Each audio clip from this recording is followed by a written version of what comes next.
அனைவருக்கும் வணக்கம். Saravanan astro channel வழியாக உங்கள் ஜோதிட ரத்னா சரவணன் பேசுகிறேன். 2026 ஆங்கில புத்தாண்டு ராசி பலன்கள் 12 ராசிக்காரர்களுக்கும் ராசி பலன் எப்படி இருக்கும் என்பதை பார்ப்போம்.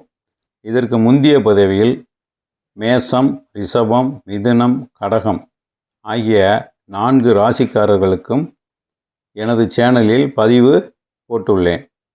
தற்பொழுது சிம்ம ராசிக்கு 2026 ஆண்டு பலன் எப்படி இருக்கும் என்பதை இந்த பதிவில் பார்ப்போம். இப்போ சிம்ம ராசி அன்பர்களுக்கு நட்சத்திரங்கள்னு எடுத்துக்கொண்டால் மகம் 1, 2, 3, 4 பாதங்களும், பூரம் 1, 2, 3, 4 பாதங்களும், உத்திரம் 1 பாதங்களும் இதில் அமைந்துள்ளது. ஆக சிம்ம ராசிக்காரர்களுக்கு இப்போ ராசி பலன் எப்படி இருக்கும் என்பதை நாம் தொடர்வோம். அதற்கு முன் சிம்ம ராசி அவர்களுடைய எப்படி இருப்பார்கள் அவர்கள் அப்படிங்கிறத பார்த்தா, சிம்ம ராசிக்காரர்கள் ஆகிய நீங்கள் எந்த ஒரு விஷயத்திலும் தங்களின் நேரத்தை வீணடிக்க மாட்டார்கள். எந்த ஒரு குழுவையும் சிறப்பாக வழிநடத்து செல்லக்கூடியவர்கள், தலைமை பண்பு கொண்டவர்கள், பயணம் செல்ல விரும்புவீர்கள், ஆளுமை திறன் அதிகமாக கொண்டவர்கள், புகழ்ச்சியை விரும்புவர்கள், நண்பர்களுடன் நட்பாக பழகுவீர்கள், ஏழைகளுக்கு உதவி செய்வீர்கள், தாராள மனப்பான்மை கொண்டவர்கள் சிம்மராசி அன்பர்களே. இப்போ 2026 ஆண்டு பலனை பார்ப்போம். சிம்மராசி நேயர்களே, இந்த 2026ஆம் ஆண்டு நிதானத்துடன் செயல்பட வேண்டிய ஆண்டாக இருக்கிறது.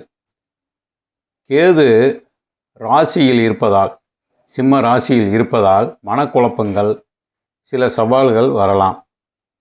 இருந்தாலும் ஆண்டின் இறுதியில் குருவின் அனுக்கிரகத்தால் நிலுவையில் இருந்த காரியங்கள் வெற்றிகரமாக முடிய வாய்ப்பு உள்ளது. கடன் சார்ந்த பிரச்சனை, உறவுகளில் ஏற்பட்ட பிரிவு மற்றும் துணைவருடன் தொடர்பான நம்பிக்கை குறைபாடுகள் 2026இல் தெளிவு பெறும். இதற்கு முன் அந்த குடும்பத்தில் சில பிரச்சனைகள்லாம் நமக்கு இருந்திருக்கு. இப்போ 2026 அது கொஞ்சம் தெளிவு ஏற்படும் என்பது இதில் தங்களுக்கு சொல்லிக்கொள்ள விரும்புகிறேன். ராகு பகவான் வெளிநாட்டு சார்பான தொடர்புகளை ஏற்படுத்தும் வகையில் இருக்கும்.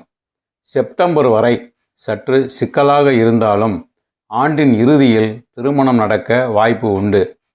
திருமணம் ஆகாதவர்களுக்கு திருமண வாய்ப்பு இதில் உண்டு. பணியாளர்களுடன் கூலி தொழிலாளர்களுடனும் மிக கவனமாக நடந்து கொள்ள வேண்டியது இருக்கிறது. தொழிலில் கவனம் கண்டிப்பாக தேவைப்படுகிறது. இப்போ வயதான பெற்றோர்கள் இருப்பாங்களே, அவங்களுக்கு பார்த்திங்கன்னா பொறுப்பு சுமை கூடும். மருத்துவம் சார்ந்த, அதாவது மருத்துவம் நம்ம ட்ரீட்மெண்ட் எடுத்துக்கிட்டு இருக்காங்கன்னா மருத்துவம் சார்ந்த அதில் அக்கறை செலுத்துறது நல்லது. சிம்மராசிக்காரர்கள் இந்த ஆண்டின் பிற்பகுதியில் இடம் சார்ந்தும் வாகனம் சார்ந்தும் நீங்கள் வாங்கிறதுக்கு அது ஒரு ஏதுவாக அமையும். அதாவது காதல் உறவுகள் உருவாக ஒரு வாய்ப்பு இதில் உங்களுக்கு இருக்கிறது. ஜனவரி முதல் ஜூன் வரை குருவின் பார்வை உங்களுக்கு சாதகமாக இருக்கின்றது. இப்போ ராசிக்குன்னு எடுத்துக்கிட்டோம்னா 11ஆம் இடமான மிதுனத்தில் குரு இருப்பதால் இந்த காலம் வரை பட்டம், பதவி உயர்வு, ஊதிய உயர்வு முயற்சிகள் இதெல்லாம் உங்களுக்கு கைகூடுறதுக்கு நல்ல ஒரு சந்தர்ப்பம். அதேமாதிரி பொருளாதாரத்தில் நல்ல வளர்ச்சி இருக்கும்.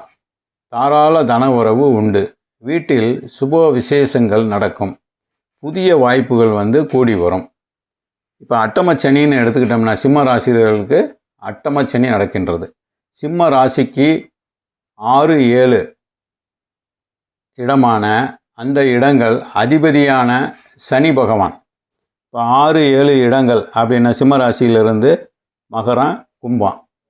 இப்போ இந்த இடம் 6, 7 அதிபதி சனி பகவான் 2026ஆம் ஆண்டு முழுவதும் அஷ்டமஸ்தானத்தில் இருந்து பலன் தருவதால் உடல் உபாதைகள், நோய் தொந்தரவு மற்றும் வைத்தியத்தில் கொஞ்சம் நம்ம அக்கறை எடுத்துக்கொள்ள வேண்டும்.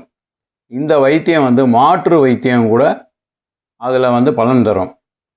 தாய் வழி மனக்கவலை, அதில் கருத்து வேறுபாடு உண்டாகும். தாய் வழியில் வேலைப்பளு ஏற்படலாம். மன அமைதிக்கு இப்போ மன அமைதியாக இருக்கணும். இந்த நேரத்தில் நமக்கு வந்து அட்டமச்சனியாக இருக்கிறதுனால யோகா, தியானம் இது சிறந்ததாக உங்களுக்கு அமையும். தொழில், வேலையில் மேல அதிகாரியுடன் வாக்குவாதத்தை தவிர்த்தால் நல்லது. பொறுமை மட்டுமே அதில் வெற்றியை உங்களுக்கு தரும். கல்வின்னு எடுத்துக்கிட்டோம்னா அதிக தன்னம்பிக்கையை தவிர்த்து ஒழுங்கான அட்டவணையை பின்பற்றி அதன் வழியில் ஆசிரியர்களின் வழிகாட்டுதல் மூலம் கல்வியை சிறப்பாக நம்ம கற்றுக்கொள்ளலாம். நிதி, குருவின் பார்வை ஜூன் மாதத்திற்கு பின் 2ஆம் வீடான குடும்பஸ்தானத்தில் விழுவதால் பணம் பற்றாக்குறை வராது. ஆனால் வீண் செலவுகளை குறைக்கிறதற்கு மேற்கொள்ளவும். அது குறைச்சிக்கிறேன்னா குடும்பம்னு எடுத்துக்கினா குடும்ப மூத்த உறுப்பினர்களின் ஆரோக்கியத்தில் கவனம் தேவை. ஆன்மீக பயணம் மேற்கொள்ள உங்களுக்கு ஒரு வாய்ப்பு இருக்கின்றது. கவனம் என்று சொன்னோம்னா ஆரோக்கியத்தில் கவனமாக இருக்கணும். அப்போ அந்த ஆரோக்கியத்தில் கவனம் நமக்கு தேவை. அதே நேரத்தில் மன அழுத்தம், சோர்வு ஏற்பட அது உணவில் கட்டுப்பாடு அவசியம். இது மாதிரி கவனமாக இருக்கக்கூடிய இது மன அழுத்தம் ஏற்படலாம், சோர்வு ஏற்படலாம்.